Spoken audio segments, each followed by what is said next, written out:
you very much, ladies and gentlemen. I believe in God. I believe in the supernatural God who created the heavens and the earth. I believe in a God who holds the heavens and the earth in existence.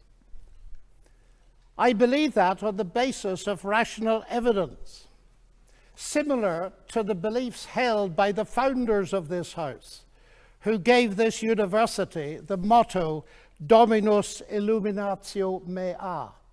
They saw no contradiction between faith in God and the utmost excellence in rational inquiry. And if I dare mention my alma mater of Cambridge in this holy place, I would remind you that on the door of the Cavendish Laboratory in Cambridge are written the words, "Great are the works of the Lord, studied by all who delight in them." And as we look at the rise of science in the 16th and 17th centuries, Alfred North Whitehead and many others commented that men became scientific because they expected law in nature, and they expected law in nature because they believed in a lawgiver. So, ladies and gentlemen, I'm not ashamed of being both a scientist and a Christian, because arguably Christianity gave me my subject. What I am amazed at is that serious thinkers today continue to ask us to choose between God and science. That's like asking people to choose between Henry Ford and engineering as an explanation of the motor car. When Newton discovered his law of gravity, he didn't say, "I've got a law, I don't need God." No, he wrote the Principia Mathematica, arguably the greatest work in the whole history of science, because he saw that God is not the same kind of explanation as a scientific explanation. God doesn't compete. Agency does not compete with mechanism and law. Why is there something rather than nothing? Alan Sandage, the brilliant cosmologist who became a Christian in his 50s, said God is the answer to that question. But people are now so desperate to show that the universe created itself from nothing, which seems to me to be an immediate oxymoron. If I say X created Y, I'm assuming the existence of X to explain the existence of Y. If I say X created X, I'm assuming the existence of X to explain the existence of X, which simply shows that nonsense remains nonsense even if high-powered scientists utter it. It reminds me a little bit of G.K. Chesterton, who said, "It is absurd to complain that it is unthinkable for an unthinkable God to make everything out of nothing, and then to pretend that it is more thinkable that nothing should turn itself into everything." The heavens declare the glory of God, says the ancient psalm. And we've unraveled a bit of that, seeing the fine-tuning of the fundamental forces of nature. It's something that's so striking to scientists that it demands explanation. And it seems to me that Arno Penzias hit it right.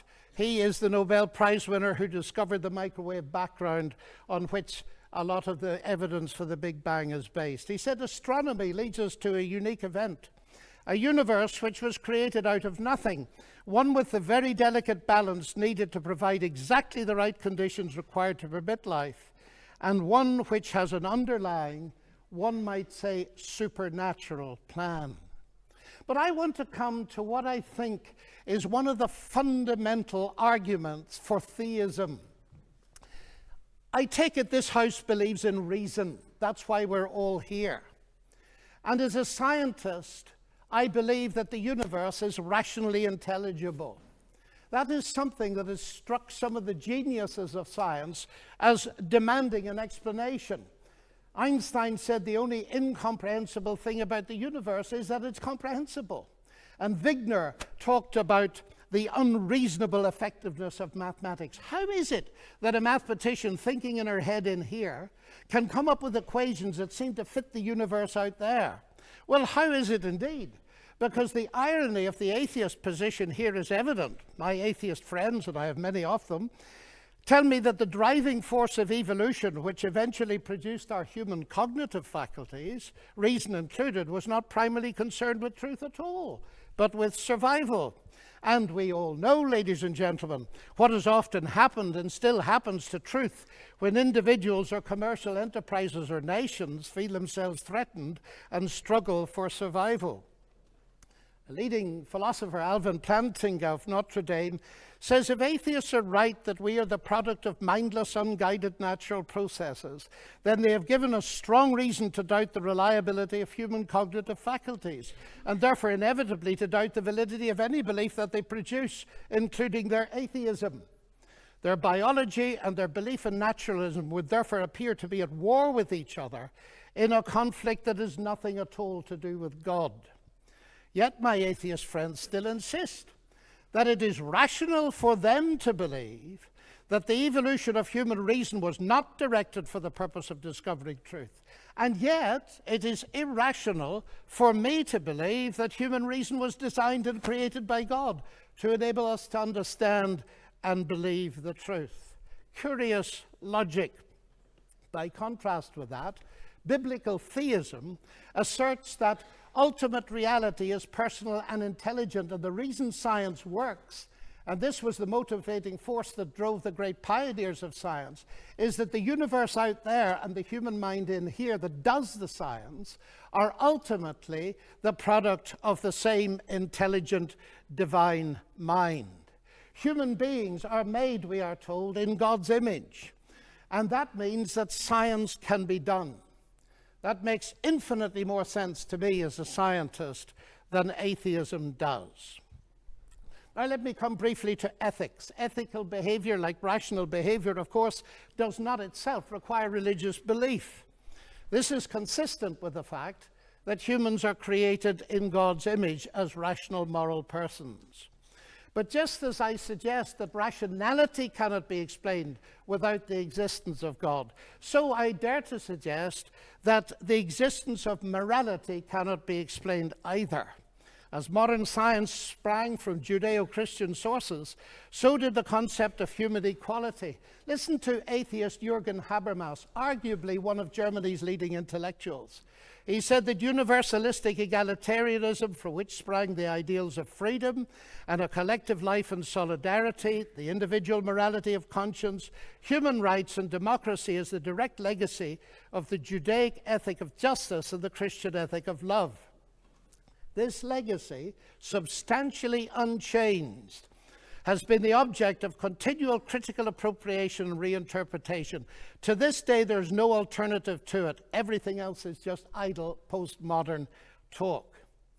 And it seems to me he's hitting the core of something important, because the value of a human being on which such egalitarianism rests is based not on what the human being can do, but what she's made of, or how she's made in God's image.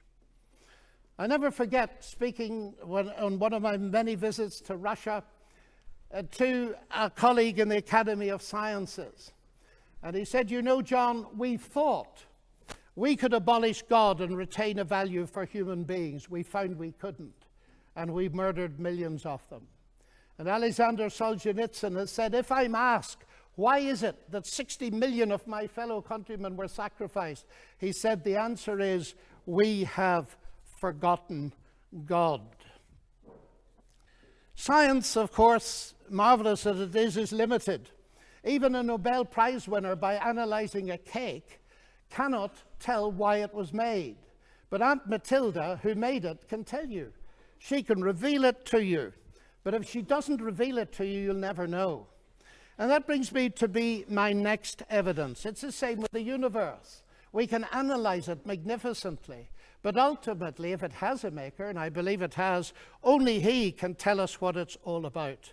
And he's done so in the powerful narrative of the Bible, in particular in its analysis of the problem with humanity, not simply in terms of behavioral breakdown between people, but a vertical breakdown of trust between us and the Creator. The unique solution to that problem is not simply in terms of human ethical development, although that's very important, but in terms of something far deeper altogether. The restoration of the fractured relationship with God through the salvation he has brought through Jesus Christ. A radical relationship that empowers us to live ethically from God. And here we reach what for me is the chief evidence, not only for the existence but the nature of God.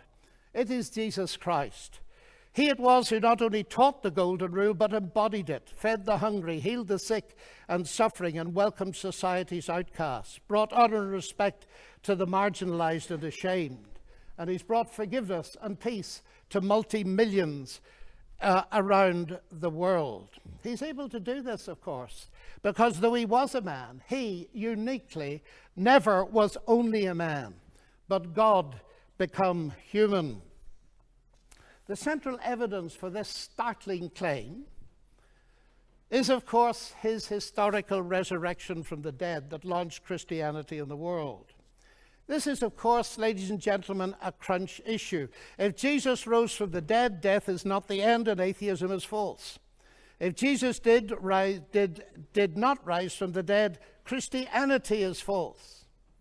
And I remember at Cambridge as a student listening to the brilliant Sir Norman Anderson, a legal expert, going through forensically the evidence from his legal perspective as a brilliant lawyer. And he said at the end of it, "The empty tomb then of Jesus forms a veritable rock on which all rationalistic theories of the resurrection dash themselves in vain." Just finally now, as I read the Bible, I do not only find intellectual satisfaction, but I find a great deal of that. I sense the voice of God speaking to me.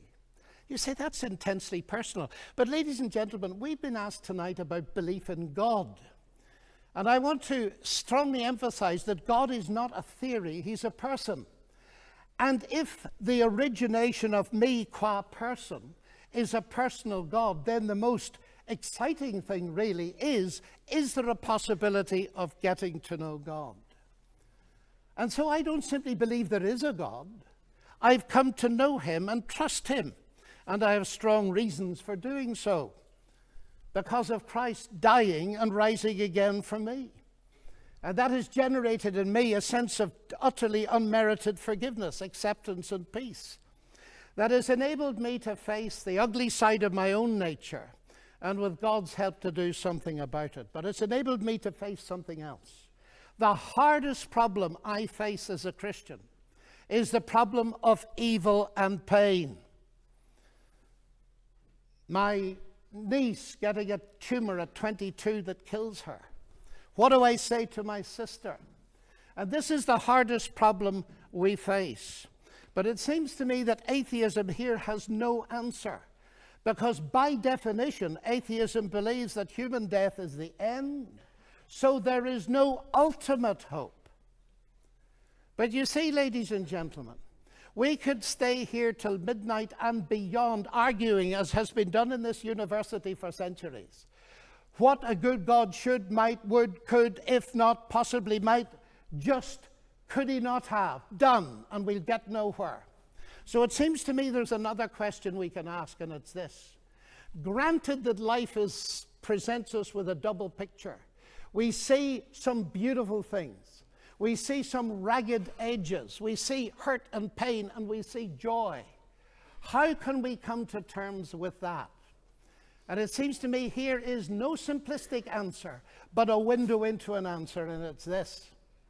If it is actually true that Jesus is, as I believe him to be, the Son of God, then we can ask the question, what is God doing on a cross? And the answer comes back at the very least. God has not remained distant from our human suffering, but has become part of it. And the other side of that is this. Because Jesus rose from the dead, he is going to be the ultimate judge. Now here's an irony, because atheism has no ultimate hope of justice by definition. The vast majority of people in the history of the world have died without justice and will die without justice. And if death is the end, then of course they have no hope of ultimate justice. But the promise in the New Testament, guaranteed by the resurrection of Jesus, is that he is to be the judge in the coming day. So, ladies and gentlemen, those are some of the reasons why I believe that God is real and worthy to be trusted. Thank you.